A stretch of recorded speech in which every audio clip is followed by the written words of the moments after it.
mudar, porque como é que vamos mudar algo que a gente não pode controlar? Então, esses fatores já estão definidos, nós não podemos controlar.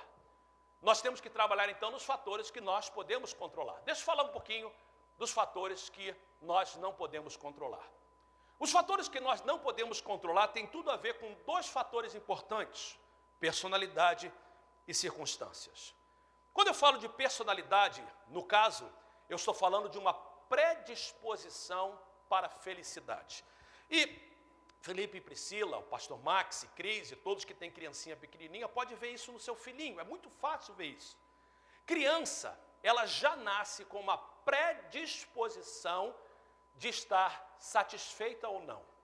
Eu e Tereza tivemos a oportunidade de ter 2 lindos filhos, e eu faço as palavras da Tereza minha palavra. Os nossos filhos, graças a Deus, Deus tem nos abençoado. Felipe e Gabe têm sido filhos que nós estamos orgulhosos deles. Não perfeitos, fizeram coisas que precisavam de correção e ainda fazem, mas nós estamos satisfeitos.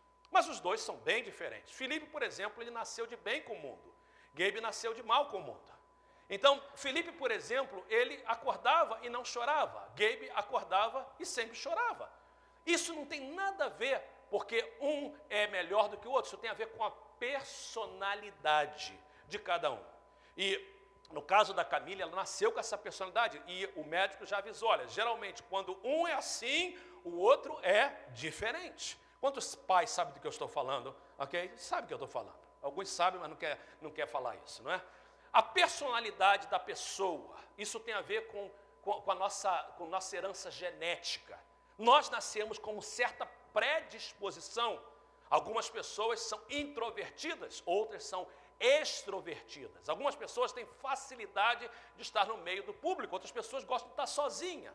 Isso faz parte da maneira que Deus nos fez. E nós não podemos mudar isso, nós podemos entender isso, nós podemos controlar isso, mas nós não podemos mudar isso. Deixa eu dar um exemplo bem clássico. Personalidade é como algumas coisas que você tem tendências. Tem pessoas, por exemplo, eu não sou assim, mas tem pessoas que têm tendência para engordar.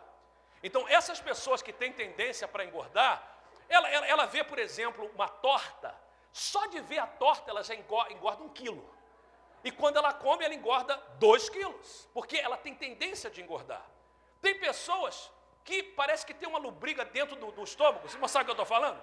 Essa pessoa come e nunca engorda, porque ela não tem tendência de engordar. Você não pode mudar isso. Então, a pessoa que tem tendência de engordar, ela tem que estar ciente disso para ela controlar isso, porque isso ela não pode mudar. E a pessoa que não tem tendência. Então, personalidade é essa predisposição. Eu quero mostrar também isso num fato. Nós temos o que na psicologia nós chamamos de termostato de felicidade. E o termostato de felicidade nos leva até um nível que a gente pode ser feliz. Eu li a respeito de uma mulher chamada Ruth, que vivia na cidade de Chicago, e essa mulher era muito pobre, e ela jogava na loteria todas as semanas, $5 toda semana. Isso trazia a ela algum tipo de esperança. E por muitos anos, essa senhora Ruth jogava na loteria $5 toda semana, até que finalmente um dia ela ganhou 22 milhões. Quando ela ganhou 22 milhões, ela ficou muito alegre, isso trouxe uma felicidade momentânea, uma alegria momentânea para ela, e ela então deixou o seu trabalho, colocou seus filhos na melhor escola, comprou carro novo, comprou casa nova, mas anos se passaram, e agora, tendo condições, gastando dinheiro em conselheiros, em terapia, ela foi diagnosticada com depressão crônica. O dinheiro não trouxe felicidade para ela. Outras coisas poderiam trazer felicidade, mas o dinheiro não trazia felicidade. Existe uma outra coisa que nós chamamos de adaptação hedônica. Hedonismo significa prazer, e é algo que Deus colocou dentro de nós. É a nossa condição de adaptar as coisas boas e ruins que acontecem conosco rapidamente. Foi Deus que nos fez assim. Então, mesmo quando uma coisa fabulosa acontece com você, como o nascimento de uma criança, ganhar um dinheiro, ou novo trabalho, isso traz uma alegria rápida, mas rapidamente você se acostuma com aquilo, e miséria também, problema também, crise também. Depois a estatística diz que em menos de 3 meses nós adaptamos aos grandes eventos da vida. Isso você não pode mudar. A segunda coisa que a gente não pode mudar são as circunstâncias. Nós temos pouco ou nenhum controle sobre as nossas circunstâncias. Por exemplo, não temos controle nenhum onde nós nascemos, que família nascemos, se a nossa família será bem estruturada ou mal estruturada, se é uma família pobre, se é uma família rica, se os nossos pais se amam ou se não se amam, se vão ficar juntos ou vão se separar, que família nós pertencemos. Nós não temos nenhum controle sobre a economia mundial, sobre a política internacional.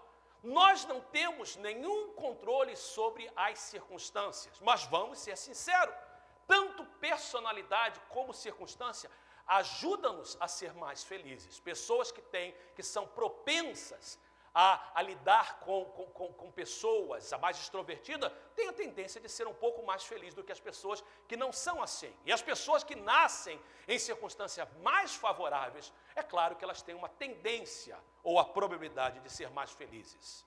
Nós não podemos fazer nada sobre isso e por isso eu não quero gastar muito tempo nisso. Eu quero gastar alguns minutos nessas três áreas, fatores que nós podemos controlar. O que a gente não pode controlar está resolvido. Aquilo que não tem solução já está solucionado. Você não sabe, você não pôde escolher a casa que você nasceu, a família que você nasceu, o tipo de vida que você teve, a cidade que você nasceu, as circunstâncias que envolveram a sua vida. Aceita isso. Nós vamos trabalhar nas áreas que nós podemos controlar. E rapidamente, eu queria falar de três áreas importantes desta manhã. Satisfação com o passado, otimismo com o futuro e felicidade no presente. Satisfação com o passado. Você crê que o seu passado determina o seu futuro? Essa não é uma pergunta boba ou uma pergunta filosófica. A resposta dessa pergunta para você determinará a forma que você se tornará. Se tornará uma pessoa passiva ou ativa. Uma pessoa passiva é aquela que acha que tudo o que acontece com ela é devida a experiências passadas. No dia 24 de dezembro, na cidade de Covina, no sul da Califórnia, algo terrível aconteceu. Vocês devem ter olhado e visto nas notícias ou lido no jornal.